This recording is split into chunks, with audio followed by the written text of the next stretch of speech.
Hello dear student, আজকে আমরা একটা গুরুত্বপূর্ণ নোটিফিকেশন নিয়ে আলোচনা করব। সেটা আজকে নোটিফিকেশন যেটা জারি করেছে West Bengal central school service commission. পশ্চিমবঙ্গের সেন্ট্রাল স্কুল সার্ভিস কমিশন আছে, সেখান থেকে একটা নোটিফিকেশন জারি করছে ট্রেড রিলেটেড। সেই নোটিফিকেশনটা কি আমরা এখন দেখে নিব যে সেখানে কি বলছে। চলো দেখে নেওয়া যাক নোটিফিকেশনটা। দেখো, West Bengal central school service কমিশনের পক্ষ থেকে আজকে এই নোটিফিকেশন জারি করছে।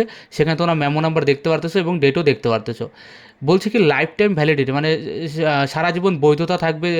Life time validation of TET 2011, 2011 সালে যে সার্টিফিকেট আছে সেটা লাইফ টাইম ভ্যালিডিটি সেটা আপডেট করার জন্য এই নোটিফিকেশন জারি করছে।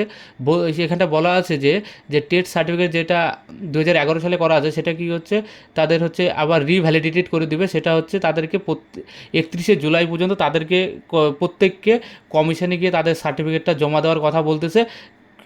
কখন টাইম কি বলছে যে প্রত্যেকদিন 2টা পর্যন্ত ওয়ার্কিং ডেজ, মানে এভরি ওয়ার্কিং ডেজ, মানে 31শে জুলাই পর্যন্ত প্রত্যেক দিন যে 2টা পর্যন্ত তারা এই কাজটা, এই সার্টিফিকেটটা জমা নেবে এবং জমা নেওয়ার পরে রিভ্যালিড করে সেটা তারা কমিশনে আপলোড করবে এবং সম্পূর্ণ কাজ হয়ে আপলোড করা সম্পূর্ণ কাজ হয়ে যাওয়ার পরে তাদের আবার নোটিফিকেশান একটা দিবে যে কবেতে তাদের রিভ্যালিডেশন সার্টিফিকেট ডিসপ্লে, মানে যে রিভ্যালিডেড যে সার্টিফিকেটটা আছে সেটা কবের থেকে আবার ক্যান্ডিডেটদের হাতে দিবে, সেটা তারা আবার কী করবে, নতুন করে 7 দিন আগে তারা একটা নোটিফিকেশান জারি করে দেবে। সেটা হচ্ছে এই ফুল ডিটেলস তোমাদেরকে ডেসক্রিপশনে এই লিঙ্কটা পেয়ে যাবে, সেখান থেকে তোমরা ডাইরেক্ট লিঙ্ক পেয়ে যাবে। সেখান থেকে তোমরা কী করবা, নোটিফিকেশানটা একবার ভালো করে সুন্দর করে পড়ে নিয়ে সেই অ্যাকর্ডিং কাজ করতে হবে।